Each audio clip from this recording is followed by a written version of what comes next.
As with anything in life, if you plan to spend your hard-earned money on anything, you want to take a look at the pros and cons of doing so, the good and the bad, and yes, even the ugly. I'm going to tell you about everything you need to know about investing in silver as we explore.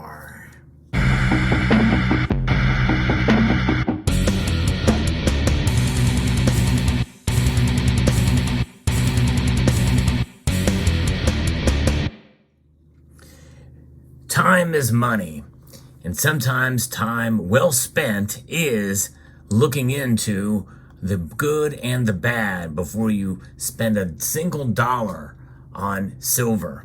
Now, this video is about investing in silver, and it's quite different than just stacking silver.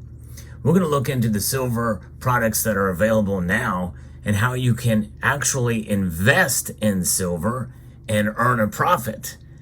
Of course, that involves risk, which means that you must do your own due diligence when doing so.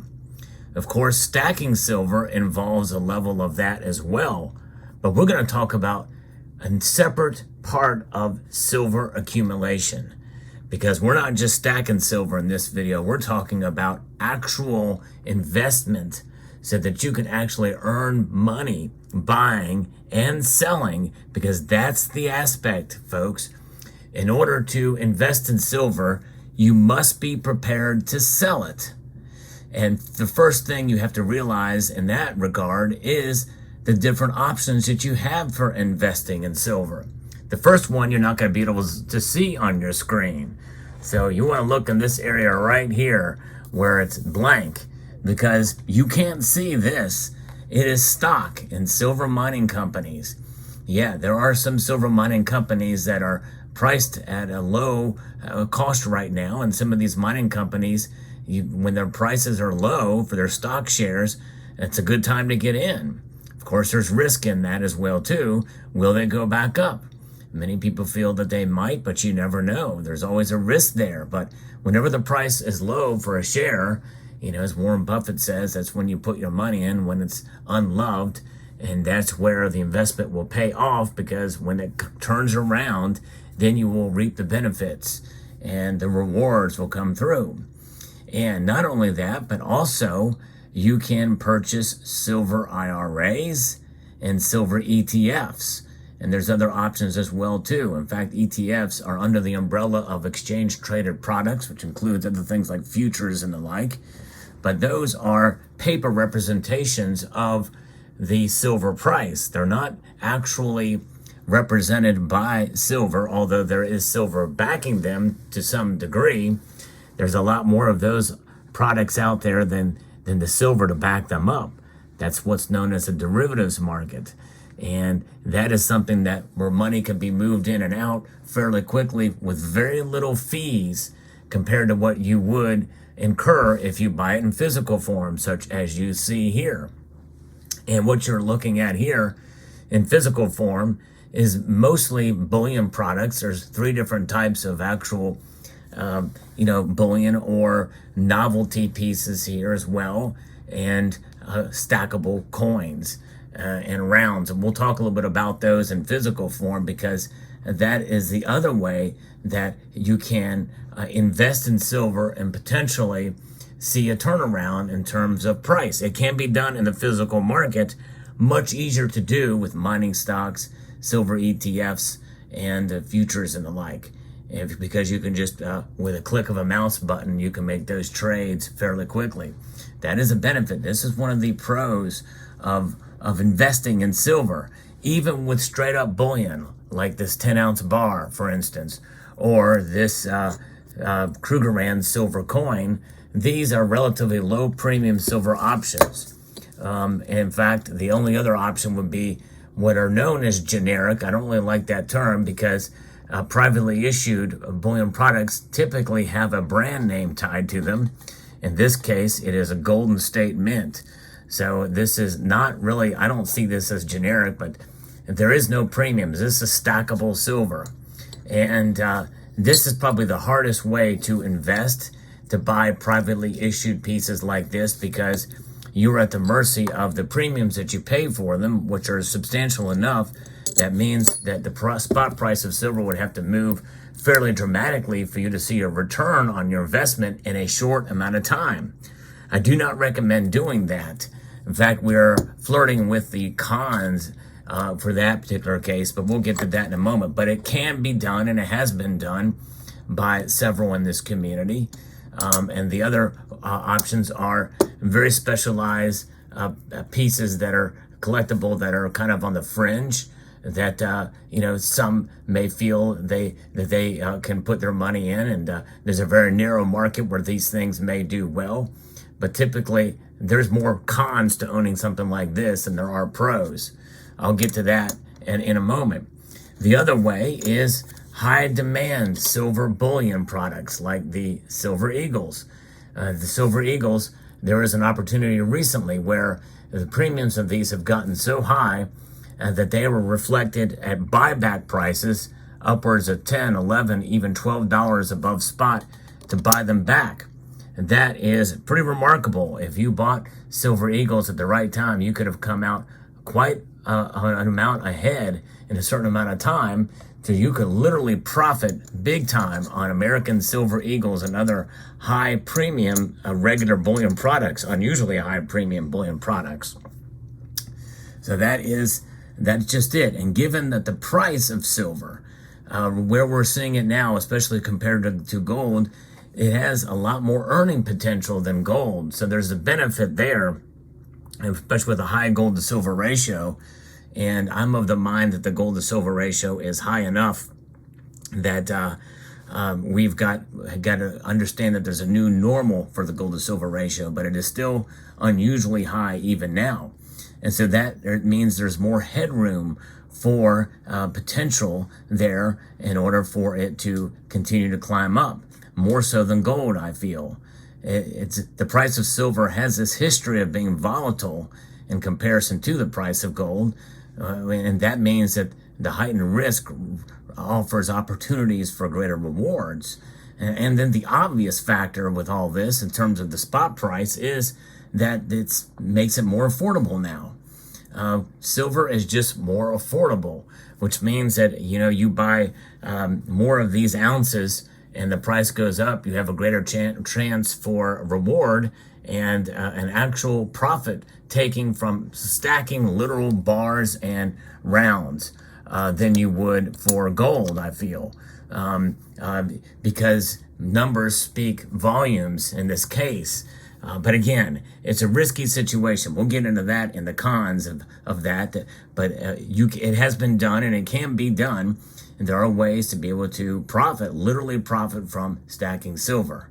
And so that being more affordable, you must look at the other options that move this spot price. The fact that silver is largely an industrial metal. Industrial demand components or dynamics in the marketplace can radically move the price one way or the other, providing opportunities when you go to buy it and opportunities when you go to sell it. And it has so many industrial uses. In fact, it is the most versatile metal in the periodic table that its value can increase because of that. Its actual value proposition could increase based off of its industrial demand, as opposed to just being a monetary metal. Value being different than price. For those of you familiar with my channel, you understand that I do talk about price versus value. And I like to think of silver as being a constant in value, but with the industrial aspect of it and the increased demand, and if it stays high and increases in demand, its value proposition could actually increase. And that's a pretty bold statement to make. And I don't say it lightly. And that's going to take quite some time in order to come about. But that is a good benefit. That is one of the pros that you could use for buying silver. Now, there's other types of silver. High premium silver. High premium silver is something that can come in what are called better bullion forms. Some people like to refer to it as semi-numismatic. I don't really like to use that term because either something is numismatic or it's not. But some of these better bullion type options that you find out there have commanded pretty good results on the secondary market, pretty good increases in price at times. So there are some advantages to being able to make some money on things like that, or error coins, such as this particular piece here, that I got a really good deal because the person who sold it to me did not know that it was an error. It has 100 cedis on it. It was supposed to be 5 cedis. That's a denomination there for the Republic of Ghana. So pretty interesting indeed. And so things like that are pretty good. Specialized collectible pieces that you find that are sold for not a whole lot, with some premium above spot, and maybe do well in the secondary market. Collectible coins, special collectible coins from the major mints around the world made of silver can, in fact, command a premium. And special finished coins as well, too, of bullion pieces there that can have the potential for some increased premiums there. And finally, we have, low mintage, highly collectible pieces, such as these two 10-ounce chunky pieces from the first and the last of this size for this series. You've got the Columbia and Germania, and you have Gallia and Germania. And these particular pieces here, certainly something that one would hope would increase in value over time, but you never know. But there is that potential with low mintage, and as long as there's the demand to match it, well, they do very well. However, there are plenty of downsides to all this as well, too. And with these kind of potential for high reward, you have to understand the risk, the downside, the disadvantages of investing in silver. And the first one, we're going to kind of go backwards. We talked about industrial demand. Well, just as the proposition that its value could actually, their value proposition could increase, it could also go the exact opposite direction, because lower demand for silver can cause the metal's value to actually decline as other precious metals increase, which we have seen much more of, hence why the gold to silver ratio has been so high. So this provides an opportunity to invest in silver because of that, but the risk is that it may not reach that higher value proposition because of lower demand in time. And then we talked about risks earlier in terms of silver. It is very risky to invest in silver. And to invest in silver to profit from it is, I think, a very risky proposition because it has the potential for higher returns. It's volatility, which means that you could see a very big loss, especially for some of the physical pieces that you buy, especially, but even in the paper markets. When you buy and you see silver move down 2-3% in one day and keep moving down, you might panic sell and come out losing because of the panic, because you don't want to lose anymore. You want to take a medium loss and then instead of ride it out. And you have to have a really tough stomach for that type of thing. There's no question about that. And you really see it with the paper markets because it's a click of a mouse button, and then you're being stuck with those losses. Now, also we have to understand that physical silver requires security and storage. And as you can see here, this display here, there's enough silver. I got to figure out where to put all of this. But you're also sitting on something that you have an investment in, and you will not see the results of that investment until you go to sell it. Until you actually sell it, that's when you're going to see the realized for profits. And if you're stacking silver, that's the last thing you want to do, unless there's an emergency, or unless you see an opportunity for profit, and then you just operated under the guise of being an investor of silver rather than a stacker of silver.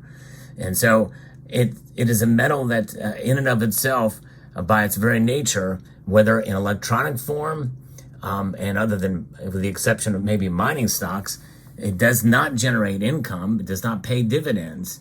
And so that is something that you must consider. And also the last, and probably one of the biggest disadvantages of investing in silver is timing, holding it. You're holding it, it's costing you, especially for pieces that are highly collectible, that have a shelf life, a very, very short time span from which you can flip. We all have heard the term flipping. If you know how to master the art of flipping silver, well, you can do very, very well. You get on something that's a high, let's just take, for example, this piece here. I don't really know much about it. I bought it because it's cool looking, but this thing is released, and on release day, it has a limited mintage of so many thousand pieces. And there's a lot of demand for it on eBay, even for pre-sales and the like. But there's a limited opportunity to sell it and be able to capitalize on that interest, on the buzz, on the hype of a premium silver product. If you can capitalize on it and flip it for profit, you're doing very, very well. And that is a way you can invest. But you have to understand that time frame, and you have to operate within that time frame. If you don't, you have just lost out. I personally know this from experience, and mainly because of my disadvantage, as I'm a collector. I bought a series of very, very hyped up pieces, 2-ounce high relief pieces, a number of years ago, called the Gods of Olympus series. And I held them all through the time that the prices went up for those, and then they crashed, and I could not get rid of those things. I took a loss on them years later, and it is what it is. But now I just buy just to collect and hold. I really don't care about the value of it anymore. Who knows what some of this stuff is worth in the secondary market? I haven't even looked, namely because I don't care. Some of these things may do better than others. But that's the other thing. That's the other disadvantage of having high premium silver products like this, is it is a very specialized market. It's a niche that is people you have to know where the market is to sell these things. And that leads me to this item here, which is a very, very specialized piece of silver. It's actually this channel round. It has no numismatic value whatsoever. It is a higher premium piece, but there are pieces. This is just an example of something that may be so specialized and so rare that it's hardly any talk about it, and so you buy it thinking maybe you're going to do well in the secondary market, and in reality, this thing will go right into the junk bin at your local coin shop if you were to sell it. You're not going to get, if you get spot for it, I'd be very, very surprised that would be the case. But something like this, if you buy it, that's either very rare or very specialized and not really recognized by too many people. If you buy something like this, you just buy it just for the novelty of it. This literally is just novelty bullion. However, the price is actually as such that it's not terribly expensive above spot.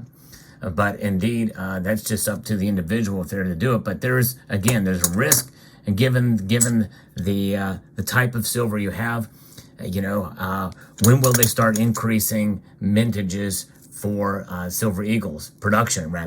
Increasing production for Silver Eagles means if they do that and the premiums come down for these, that means you better unload the ones you've got before the premiums do come down when you go to sell them. And so timing is everything, and timing can be your friend, and it can also be your enemy. So those are the things to consider. I hope this made sense. I think I covered all of the topics for everything you need to know about investing in silver, the good and the bad. And some people think this thing might be ugly. There's other ugly type of silver products out there. This is not the most attractive thing in the world, but hey, beauty is in the eye of the beholder. That's what they tell me. So let me know what your thoughts are in the comment section below. Hope you found this video insightful, educational, and informative, and somewhat entertaining. I'd like to extend a multitude of gratitude to all of you for taking the time to watch, and to encourage you to please rate, share, comment, and subscribe.